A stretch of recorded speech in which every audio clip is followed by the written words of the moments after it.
Vlogpose here with episode 8 of Future Diary. So I was reminded on who the next diary user was. We don't know his number yet, or really even what he looks like, but he's got a mustache and looks like he wears a fancy outfit with these big cufflink things. So the episode started with this diary user. They were all meeting in Deus's chamber because there's only 8 users left. So we have already eliminated a third. Yeah. We've eliminated a third of the diary users because we've eliminated 3rd, 5th, 6th, and 12th.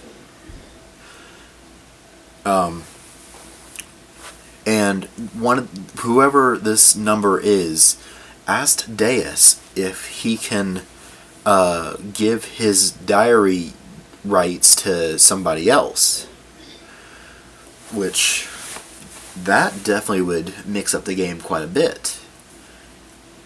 So anyway, then it goes to Yuki and Yuno, and they're on their way to school because they're going to school now. Now their old school is destroyed, so they're going to a new school. Now, there was a scene in there that didn't really make sense where Yuno's kind of hiding behind the wall, spying on Yuki, and he would turn around, and he was freaking out when he saw her. I thought, she's been with you this whole time. Why are you now freaking out over seeing her? You should be used to her by now. You should also be used to her stalking you a little bit, because then after you realized it was her, or after she started talking to you, then you were fine. So what was the point of being freaked out with her before? Now, seeing this mystery man, mystery kid across the street staring at him, I understand that being a little unsettling, especially when he calls her over to say, oh yeah, it was just somebody was staring at me and they were gone. So yeah, that was kind of weird. So then we enter the new school. They are going to walk home together, but they're in different classes now, and so Yuki is sneaking in. He's tiptoeing into his class, and he's like, okay, cool, I don't know anybody here. I don't know if he's relieved by that he doesn't know anybody, or if he's bummed out that he doesn't know anybody. He's probably relieved, but yeah, supposedly he's going to be making friends. He noticed that on the way to school. So he sits down, and somebody says, well, look at you trying to sneak in here, all tiptoeing and everything. And then Yuki's like, oh no, it's Kozuka. Yeah, remember him? The kid that held Yuki down when Ninth was attacking the school? Yep. They're sharing a class, so alright. And then, of course, Kozuka has to say, yeah, remember that time when you tried to blow up the school and that caused everybody to turn and look at him like, what? Yeah, so that was, so Kozuka's like, yeah, good luck with starting over, freak show. And then Kozuka gets slapped by a girl, so we are introduced to Hinata, which, okay, Future Diary, they pronounce her Hinata. Naruto, it's Hinata. So, same name, but why is the pronunciation different?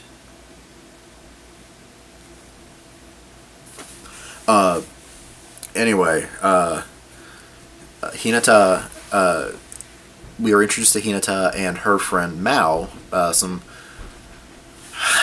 guess you would call that purple hair, lavender hair. It's almost like Murmur's color hair. And Mao keeps taking pictures of, oh, look at you, Hinata, and your soft spot or whatever, and taking pictures or whatever. Mao's a little strange. I guess they all are strange. So, anyway, Hinata is helping Yuki up, saying, come on, emo kid, let me help you up. And so then, of course, as he's getting up, he trips forward and, of course, pantses her. And So they both kind of smile for a second. And then she slaps him. And then the teacher walks in. I thought his line was funny. Okay, let's sit down and at least act like civilized people. Which I understand. You just got pantsed by some random guy. I'd be upset too. I wouldn't smile about it though. Even if I did know the person, be like, okay, I'm kicking you in the face now because you just pantsed me.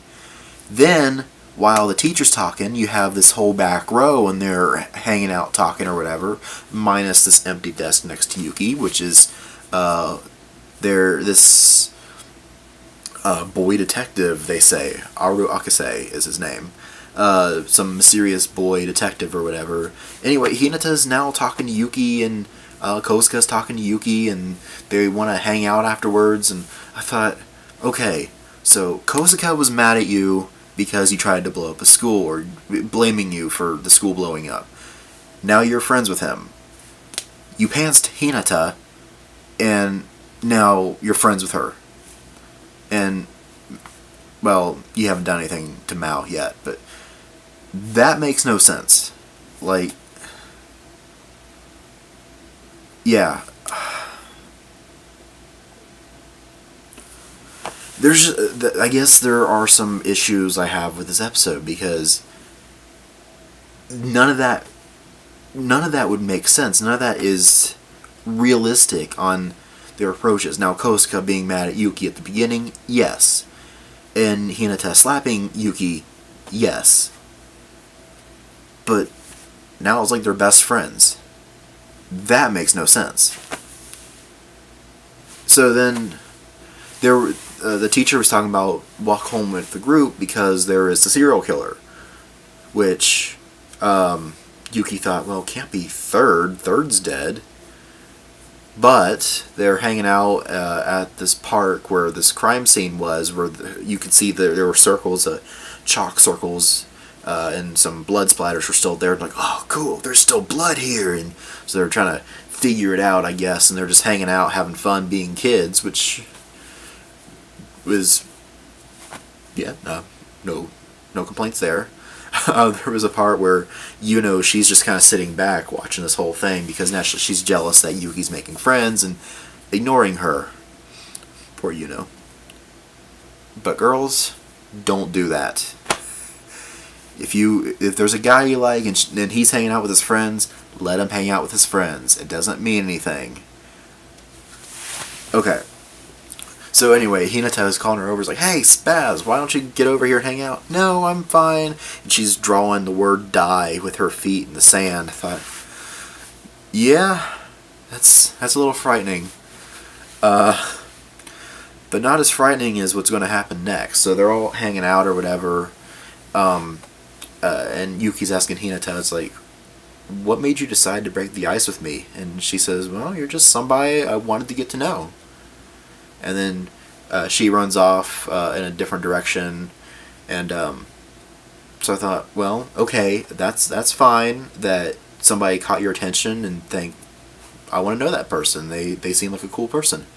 But again, he pantsed her at the beginning of the episode, and mere minutes later, they're best friends. Yeah, like I said, that doesn't work that way. Sorry, guys. You can't pants a girl and expect her to be your friend. It doesn't work that way. Only in anime does that work. So Hinata's running off into the woods, and she hears some rustling in the bushes, and a bunch of eyes, like the cliche cartoon thing with the red eyes or whatever. And then Yuki's phone updates, and Yuno says, there's a diary user nearby, which is kind of expected with everything in this show. So everybody's running, and Kosuka says, you better have a good reason why you're making us all run. And they get to this spot, and there is a random arm laying on the ground, and they look further up, and there's Hinata. So yeah, they wanted to see a crime scene. They got a crime scene. I bet they didn't think it would be their friend, though.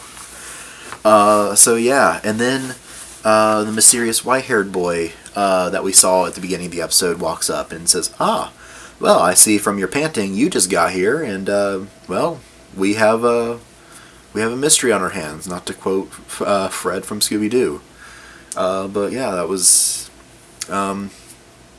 He says, "Well, there's an observation deck over there. We might as well run because we are about to be attacked by a pack of dogs." So yeah, they are running, and there's a pack of dogs with metal things on their mouths that chomp away. Meanwhile, we are seeing what happened to this fancy guy with the big cuffs, and he's got a bottle in his hand. And they're big cages, like animal cages or whatever, and he's got a glass of wine, and he is fixing a steak and some nice vegetable stew and some nice wine, and he gives it to his dogs while he has just ramen in a cup. I think you have stuff a little backwards here. I'm not saying give ramen to the dogs, but the steak and the stew is supposed to be for the humans. But anyway, he was watching this radar thing on the screen with a bunch of little dots and something that says target. So this pack of dogs is his. Anyway, they are in this observation deck, and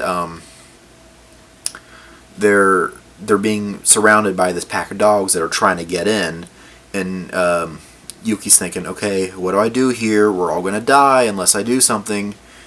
And so then they have their proper introduction in the facility of that we learned that is Aru Akise. He wants to be a detective. He's just kind of a junior detective or whatever. He is a little strange. Then again, so are all the characters in the show. I mean, like Yuno in 12, and Yuki strange in his pathetic ways. But when we first met Akise, he's like, oh, you're so cute when you're afraid. And he's just like touching Yuki's cheek, and he just falls to his knees. Like, what? Yeah, it was. Yeah, Akise is doing that. I'm like, no. Nothing against Akise. I actually think he's a great character later on, but when you first meet him, he's a little strange. I think he's coming on a little too strong on Yuki here, and although it was funny to see Yuno get a little jealous there, and he even says, like, there's no time for your petty jealousy or whatever. So they're all hanging out there and trying to figure out on how to not die. So Yuki pulls his phone out because he thought, I could either save these people, but what are they going to do? Are they going to think I'm a laughingstock or a freak if I predict the future here? But I don't want them to die. And Yuno says, well, we could just throw them to the dogs and we escape, which naturally that catches everybody else's attention of what? He thought, no, I'm not going to do that. So then he starts commanding people, like, okay, Mao, go to that window. Kosuke, go over to that window. And Kosuke looks at him and thought, you're not bossing me around. And so then he runs over to the window and pushes on the window, so that way there's some resistance to when the dog tackles the window. And he's like, whoa, how'd you do that? He's like, it doesn't matter. Go protect that window. Yeah, okay. So he does that. And so Yuki's just directing people in all these different directions, and eventually the dogs give up and run away, which was actually really impressive. It's like Yuki actually did something for once. And Kosuke celebrating, and then we get some unexpected stuff happen, where Mao walks up behind Yuki with a knife to his throat and asks for his phone. And then another big plot twist was Hinata walks in the door with her arm. She is just fine. And Mao hands the phone to her. And naturally, Yuno gets territorial, and she's like, oh, please, I don't care about your boyfriend or his diary. I want the boy detective's diary. So then we all turn to look at Akise. So he's a diary user. So not only is Hinata a diary user, so is Akise. So the plot thickens here. So we have 4 diary users in the same room. So yeah, that's a fun plot twist. How are they going to get out of this one? We don't know anybody's numbers yet. I still want to know a little bit more about Dogman, but we'll find out more about him in the next episode.